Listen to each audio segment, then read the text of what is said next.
this is one of those movies when I sit down and watch it, I really do get lost in the story. It moves along at a really good clip, and it's also a really cool story.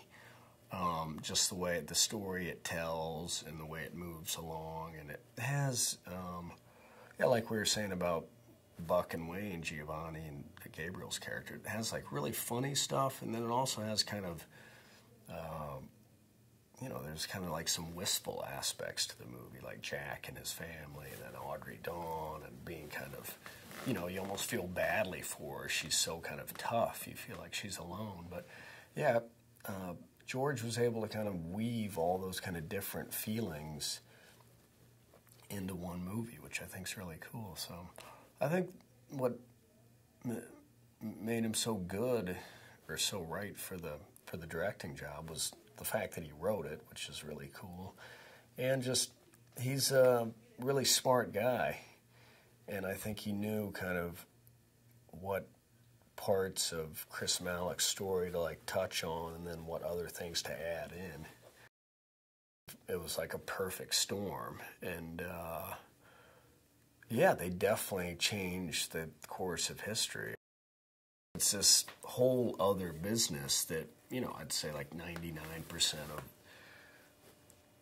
people are unaware of. So, yeah, I think that's a really fun kind of, unfortunately, rare thing, is where you get to be really entertained, and also you get to see a world you've never seen before, so you get to actually kind of learn something.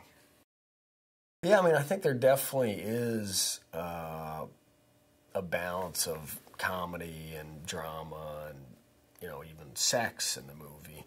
But, you know, it's one of those things where the movie does, it has, you know, internet pornography, it has the mob, and then it has, you know, also, like, a lot of, like, really kind of funny things. That's what I was saying, like, that's one of my favorite things about the movie is Wayne and Buck, you know, Gabriel Macht and Giovanni Ribisi's character are that, I mean, that's some of the funniest scenes I've seen in, like, comedy or otherwise. It's those two guys together.